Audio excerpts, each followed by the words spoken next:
আমরা যে জিকির করি, যে আমরা এই ইবাদত-বন্দেগী করি, এটার একটা আছে, উসুল আছে।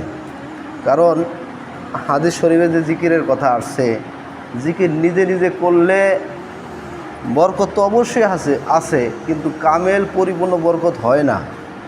কারণ জিকির যেমন একটা ঘটনা, যে তরবারি তো অবশ্যই কাটে, তাই না? আঘাত করলে কাটে, কিন্তু তরবারি তো কারো হাতে থাকতে হয় না। জিকির তো অবশ্যই ফায়দা, হুজুরের সামনে হেন, জিকির তো অবশ্যই ফায়দা। এই জিকির যদি কোনো কামেল, কোনো আল্লাহওয়ালার পরামর্শে হয়, তাহলে এটা অনেক গুণ বেশি ফায়দা। ভালো করে কথাগুলো খেয়াল করি, যে বিশেষ করে এই আশরাফ থানভী রহমতুল্লাহকে যখন খাজা আজিজুল হাসান মাজুব রহমতুল্লাহ আলাই ওনাকে 24,000 জিকির করার জন্য বললেন, তো উনি বললেন যে হযরত আসলেও 24,000 জিকির করা তো আমাদের জন্য কষ্টকর, বিভিন্ন কাজে ব্যস্ত থাকি। তো তখন আশরাফ থানভী বলেন কি, যে কোনো শায়েকের মশওয়ারা অনুযায়ী যদি তুমি 100 বারও জিকির করো, তাহলে ওই 24,000 জিকির করার মতো তুমি ফজিলত পেয়ে যাবে। এই জন্য বিশেষ করে পীর মাশায়েখগণ এক একজনকে এক এক তরিকা বাতলায় দেন। কেউ 100 বার, কেউ 500 বার, কেউ 200 বার, কেউ 100 বার, এরকম বলেন না। কারণ মানুষ তাকে রুগী হিসাবে তাকে কি দেয়, ডোজ দেয়। কারণ কেউ দুর্বল, হয়তো ব্যস্ততা পারে না, এই ওলামায়ে কেরাম এদেরকে তো বেশি দেয় না, কম দেয় হয়তো বা, জানি না আপনাদের কি অবস্থা, আমি কি বিষয়টা বুঝাইতেছি। তো কাউকে আবার বেশি দেয়। এটা কি ওই শায়েকের মশওয়ারা অনুযায়ী যদি আপনারা পরিপূর্ণভাবে আদায় করেন, তাহলে এটা অবশ্যই আল্লাহ মতো পৌঁছায় দিবে। কারণ আল্লাহ পাক এইটাই চান, তুমি আমাকে চিনো, আমার কাছে আসো, কোনো আমার আউলিয়া কেরামের মাধ্যমে আসো।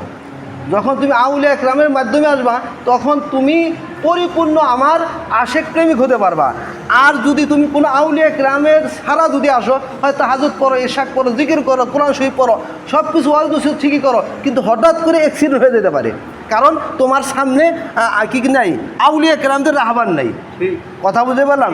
ঠিক অনুরূপভাবে আমাদের হাজী আমদুল্লাহ হাজী মুক্তুর রহমতুল্লাহের কাছে যখন এই রশিদ আহমদ গাঙ্গুহি রহমতুল্লাহ আলাই বায়াত হইলেন, প্রথম বায়াত হতে চাচ্ছিলেন না, তো হযরত কাসেম নানুতুর রহমতুল্লাহ আলাই উনি হঠাৎ করে বললেন যে হযরত হাজী সাহেবকে বললেন, হযরত আমাদের এই মৌলানা রশিদ আহমদ সাহেব উনি আপনার কাছে বায়াত হবে।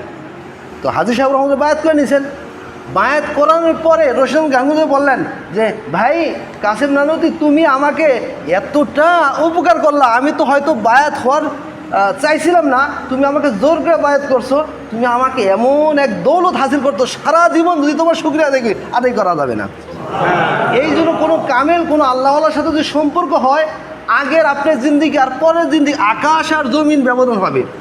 এই জন্য এক বুজুর্গ বলেন, এক জামানা সাহাবতে বাউলিয়া বেতেরা 7 সাল আতে বেরিয়া।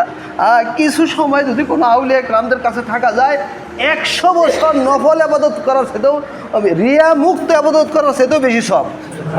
কম বড় কথা না। এই জন্য কোনো কামেল, কোনো আল্লাহওয়ালার সাথে সম্পর্ক যদি গভীর হয়, তাহলে দেখেন রশিদ আহমদ গাঙ্গুহি রহমতুল্লাহ আলাই হাজী সাহেব রহমতুল্লাহর কাছে সম্পর্ক হওয়ার পরে উনি নিজের রিপোর্ট পেশ করছেন, হযরত আপনার দোয়ার বরকতে আলহামদুলিল্লাহ আমার শরীয়ত তবিয়ত বন গিয়া, শরীয়ত যেটা চায় আমিও সেটা চাই, এবং আমাকে কেউ বকা দেখ আর আমাকে কেউ প্রশংসা করুক, আমার কোনো কিছু আসে যায় না। কোরআনের কোনো আয়াত, হাদিসের কোনো আয়াত আমার কি হয় না, এক তেলাবাবুর নজর আসে না। দেখেন পীর মুরিদে হাকিকত কী জিনিস, আমরা পীর মুরিদি বুঝি না, মনে করে হাদিয়া তোফা এরই পীর মুরিদ, আসলে এটা না, বরং শরীয়ত তবিয়ত মন জ্ঞান। আমি যেখানে থাকি, যে প্রান্তে থাকি, আল্লাহর হুকুম যদি আমি দিল থেকে মহব্বতের সাথে যদি গ্রহণ করতে পারি, আল্লাহর রাসূলের তরিকা যদি আমি সুন্নাত যদি দিল থেকে মহব্বত করতে পারি, এইটাই পীর মুরিদের হাকিকত। আল্লাহ আমাদের বুঝার তৌফিক দান করেন।